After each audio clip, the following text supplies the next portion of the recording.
Hey guys, it's Pineapple, and today we're going to be talking all about everything relating to My Hero Academia's presence at Jump Festa 2020 a few days ago. And there's quite a bit to cover from the event, so strap in and let's get to talking about the next season of the anime and why Horikoshi said that My Hero Academia may be ending soon. You can follow me on Twitter at VocalPineapple to keep up with me outside of YouTube, or of course you can just subscribe here and stay tuned for more. We've got a lot to talk about, so let's get right into it. Hit it!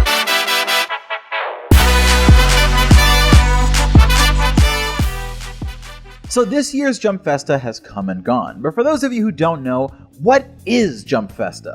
Well, it's basically a massive convention held every year in December, celebrating the world of Jump manga and everything related to the many series coming out of that magazine. During the convention, a large space is filled with all sorts of booths and areas to celebrate various Shonen Jump manga, and usually there are even booths that let you play the newest games for a bit, all in the hopes of spreading the word about each of the series in the magazine. This year the event was streamed and you can watch it on YouTube if you were in Japan, or anywhere else if you had a VPN. But what a lot of people missed out on, me included, was the fun MHA parade that happened in the Jump Festa app, where they used the models from the old mobile game as floats and even had some moving parade stages featuring art from the characters that you could walk around and see. It was really awesome from what I can tell thanks to @ShibuyaSmash on Twitter screenshots of the parade, and I think that was definitely a really cool way to get the fandom together during the times that we're in. At this event there's a main stage where various actors from different anime take the focus to put on a presentation and give out all sorts of news for their series. So what happened during the My Hero event? Well, the voice actors for Deku, Bakugo, Shinso, and Aizawa were all on stage, and there was a lot going on. For a while, they actually started doing live voice acting of portions of the manga. So we had Bakugo telling his teammates that he wants a perfect victory with no lost teammates, and the scene of Shinso's reintroduction, both live on stage, as a kind of sneak peek for what's to come in the next season of the anime. We'll talk about the other sneak peek that we got for the anime in a minute, but after the voice acting segments, the main stage moved on to the reveal of My Hero Academia's special exhibit coming to Japan in 2021. The exhibit is going to feature all sorts of art of the characters and huge moments in the series, and it'll be more or less like a museum filled with stuff to commemorate various moments in MHA history, as well as various characters that people have grown to know and love over the last 5 years. Hori himself has given us something to celebrate all these characters recently by drawing this amazing art to promote the exhibit that features a ton of our heroes on one page looking badass, and also shows us our first look at how Aizawa is going to look after this current war arc, since of course you can see here that he has an eye patch like prosthetic that covers up his damaged eye. With the covered eye and scar, I can only imagine the Kakashi comparisons are only going to get more common, so hold strong folks. They're coming. Apart from the art in the museum, there will even be a Camino Square style All Might statue that people can pose next to and take pictures with to show their respects to the old #1 hero, as well as I'm sure more surprises that we don't know about yet. So stay tuned for more info on the Drawing Smash exhibit, especially if you're watching this for some reason and live in Japan, because you can actually go there. If you go, let me know what it's like. I definitely wish I could go myself, but obviously right now that's probably not the best thing to do. From here, the event goes on to reveal the cover of My Hero Academia Volume 29. You might have seen it already, but we haven't talked about it on here, and if you've been on Twitter, you know there is a lot of talk about this cover, with people on both sides having strong opinions on it. My take on the cover is that Bakugo is finally taking Deku's hand, showing how Bakugo and his relationship with Deku has evolved as time has gone on. But I think the care that Bakugo is taking with Kid Deku's hand is also symbolic of how Bakugo has realized that he wants to protect Deku, who's constantly going to put himself in danger to save others. Bakugo in the chapters his volume covers takes on the role of Deku's protector, making sure that he doesn't get captured by Shigaraki as the only other person nearby that knows about the secret of One for All. So if that is what Horikoshi is trying to get across, I think he did a really good job here, and I really appreciate what that means for Bakugo's character, as a character that started off purely thinking about winning, who now not only cares about saving, but cares about saving the person that he told to jump off a roof. Another way to look at the cover could also be Bakugo looking at young Deku's hand with regret, wondering if maybe if he'd been more accepting of Deku and took his hand at that point when they were kids, if Deku would have still ended up as the holder of One for All, which is an incredibly dangerous title to hold.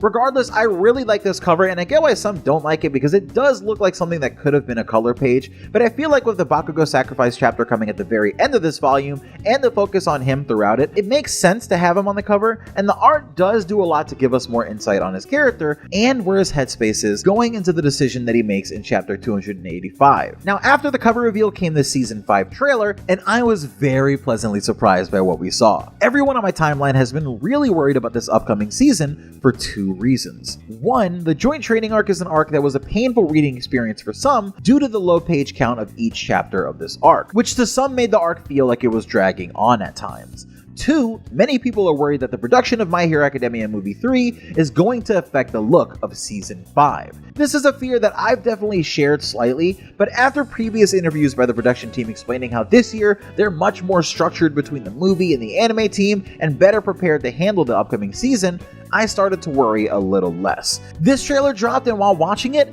my first reaction was full of excitement at just how much movement I was seeing on screen. With everyone worried about production, it's definitely a breath of fresh air to have a trailer that has so much good going for it. First off, seeing Class 1B in full color standing there in their costumes feels pretty awesome, since of course I'm definitely a fan of a few of these characters like Vanta Black and Kendo, and they're gonna get quite a bit of focus in this arc. Now, our 1A students are also looking pretty awesome with their new costumes to ring in the winter season in the world of MHA and protect themselves from the cold. You'll see that Momo has a new cape, Bakugo's costume looks a little different, and all around most of the class sees a few changes here and there and how they look. What's most exciting about the trailer though again is the amazing animation and interesting direction that it offers. We see moments of a bunch of different battles between the students, and with all of the high pace and high action cuts and the dynamic angles and the amazing impact frames, it seems like Bones is giving a whole bunch of love to the joint training arc, and that's absolutely a delight to see. My favorite part would have to be this moment here where Bakugo's explosion has an impact frame that literally says boom, mirroring the manga style of adding these comic sound effects to their techniques, and I really think that having these sound effects on screen and working them into the shot creatively when quirks are used definitely gives the anime some additional style, and I've got to give the team points for doing something extra to really adapt the manga in a more interesting way like that. All in all, it was a really exciting trailer that had my whole timeline hype for joint training, so it definitely did the job that it was supposed to and more. I saw on my timeline actually that a lot of people were expecting some sort of tease for My Villain Academia, but I think we'll get a proper trailer for that a week or two before that arc starts airing. I will say though, I have been nervous about how My Villain Academia is going to get adapted, and my concerns from an animation standpoint at least have been squashed, because if they're giving the first half of the season so much love, I know that they're going to show out with My Villain Academia, which is pretty much the main attraction of the season if you ask me. The only concern that remains really is whether or not moments that are coming up are going to be censored, since of course there are pretty graphic and intense moments coming up in the next season, and My Hero Academia of course airs during a time where you can only get away with so much, and we've already seen that it is still confirmed to be in that same time slot. So, besides the quick mention of My Hero Academia Ultra Impact, which is the mobile game coming to Japan in 2021, and the announcement of My Hero Academia Season 5 returning in March of 2021, there's something else that was mentioned briefly at the end of the event that I'm sure a lot of you heard about and were shocked to hear. At the very end of the event, Horikoshi had a message for the audience. I'm going to read two different translations of the statement, so first we're going to start with Audrey's, who you can follow on Twitter at @itaikimochi, and her translation reads, "Thank you for supporting BNHA for so many years. Next year, Season 5, another movie, an exhibition, and various other things are currently being planned for the series. I'll do my best to power up the manga too. I think perhaps the story will be heading towards its conclusion soon, but I'll make sure you can enjoy it until then. Even during times when it's hard, painful, and bleak, by moving forward and holding on one step at a time, you can stand back up. And I plan to convey that through drawing." Similarly, at Shibuya Smash's translation on Twitter reads, "Thank you for your continued support of My Hero Academia. Next year there'll be Season 5 of the anime, the third movie, an art exhibition, and more. I'll do my best to make the manga more exciting too. I think it'll probably reach the conclusion soon, so I will do my best so you can enjoy it until the end. I want to draw how to take a step forward, how to stand firm, how to stand up again when things are tough or you're in pain, when you're feeling like you're at a dead end."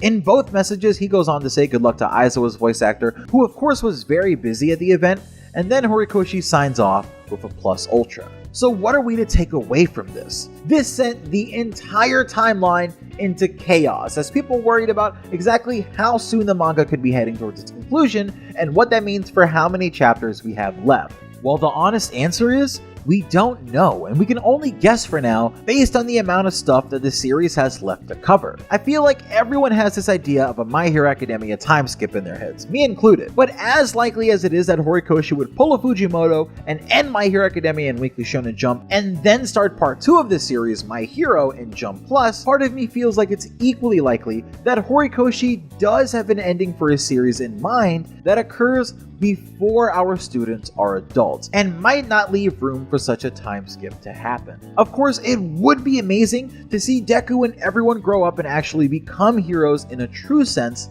but what if the story is about these young students becoming heroes through the actions that they took during their time at UA, and not just through the time that it took to finish high school and earn a license? Each and every one of our students has grown so much over the year that we followed them in the MHA timeline, and I'm hoping we continue to follow them on their journey, but who knows? It could all end in the next 50 or 100 chapters for all we know. We just have to enjoy the ride while it lasts. Now, what do I think is coming next? Well, I think there are plenty of things that still have yet to be resolved. If you watch this channel, you know that I think we're due for a Prison Break arc centered around All Might's meeting with Stain. And you can watch videos by clicking the card in the top right here about all that. But why am I bringing that up now?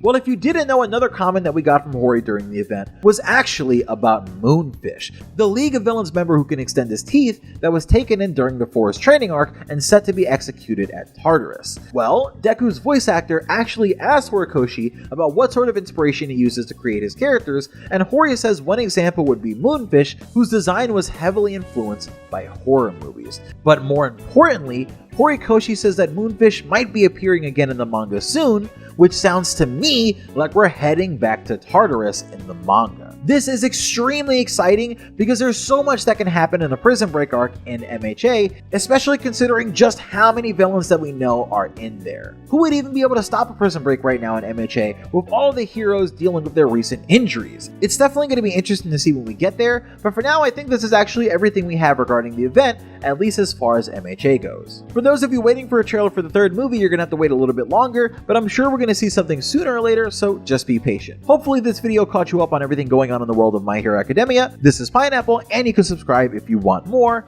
and that's all. So I love you guys, stay safe, peace.